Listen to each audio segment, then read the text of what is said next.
Como o coronavírus pode afetar o corpo?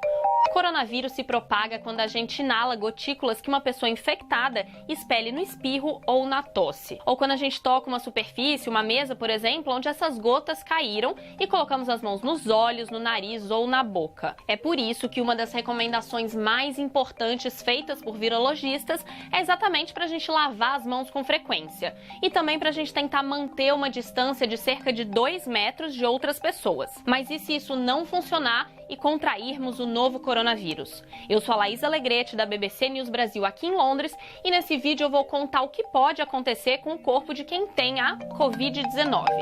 Vamos lá! Como é principalmente um vírus respiratório, começa infectando a garganta. Ele não pode se reproduzir sozinho, precisa sequestrar o mecanismo das nossas células. E o que ele faz é se fixar às células da mucosa do fundo do nariz e da garganta. Nessa posição estratégica, ele usa as proteínas que ficam na superfície como se fossem uma lança para penetrar na membrana de nossas células. Ele ultrapassa a membrana e já começa a dar à célula a ordem para produzir mais vírus. Em pouco tempo, o corpo pode produzir de 10 mil até 100 mil cópias. Quando estão prontas, destroem a célula de origem e começam a infectar as vizinhas. É quando o corpo percebe que o vírus está lá e produz uma resposta inflamatória para tentar combater esse invasor. Por isso, começamos a sentir desconforto e dor na garganta. A partir daí, vai para os tubos brônquicos, que são as vias aéreas que chegam até os pulmões e causam inflamação nas mucosas que revestem esses tubos. Isso gera irritação e é por isso que a gente começa a tossir. Aí a resposta inflamatória se intensifica porque o corpo está combatendo o vírus e, como consequência, aparece a febre. É nesse ponto que começamos a nos sentir mal e perder o apetite, por exemplo.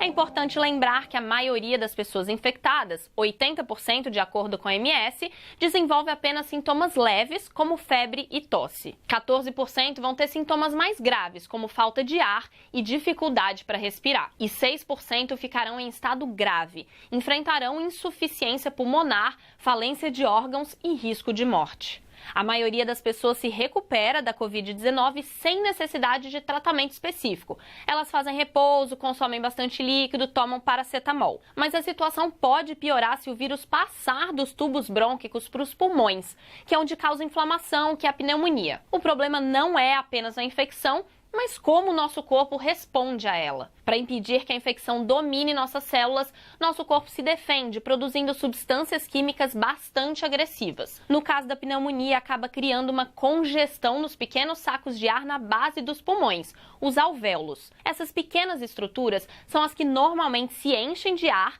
e, através de suas paredes, ocorre uma troca gasosa, pela qual o oxigênio chega ao sangue e nos livramos do dióxido de carbono. E se o corpo não recebe oxigênio suficiente, ocorre insuficiência respiratória. E o coração, sem oxigênio suficiente pela corrente sanguínea, não consegue funcionar. Quando o corpo não recebe o oxigênio necessário, o paciente deve ser hospitalizado e possivelmente ficar ligado a um respirador. Um dos especialistas consultados pela BBC compara a resposta inflamatória a uma guerra, na qual 2 exércitos lutam entre si, mas às vezes as bombas caem sobre a população civil ou sobre um hospital ou um museu, mas não atingem o inimigo. Em outras palavras, a resposta do sistema imunológico pode ser tão potente que acaba danificando o tecido onde o vírus está alojado. Uma pergunta que muitos se fazem é se o coronavírus fica nos pulmões ou se pode infectar outras partes do corpo. Alguns especialistas acreditam que a infecção pode sim se espalhar do nariz até o reto. Um estudo publicado na revista científica The Lancet é inconclusivo, mas sugere que a Covid-19 poderia causar danos a outros órgãos, como o coração, fígado e rins, e também a sistemas como a circulação sanguínea. Considerando estudos sobre outros coronavírus, como a Síndrome Respiratória Aguda Grave, a SARS, acredita-se que esse seja o caso sim. E isso pode explicar por que alguns pacientes tiveram diarreia e dor abdominal, além dos outros sintomas que a gente já comentou aqui. Mas, gente, nada disso está 100% confirmado, porque para isso precisa da análise de autópsia e essas informações estão apenas começando a chegar. Isso também vale para as dúvidas sobre possíveis danos a longo prazo. Cicatrizes pulmonares e redução da função pulmonar foram relatados em alguns pacientes, mas a grande maioria até aqui se recuperou completamente. Essas são informações que vão poder ser determinadas com precisão no futuro.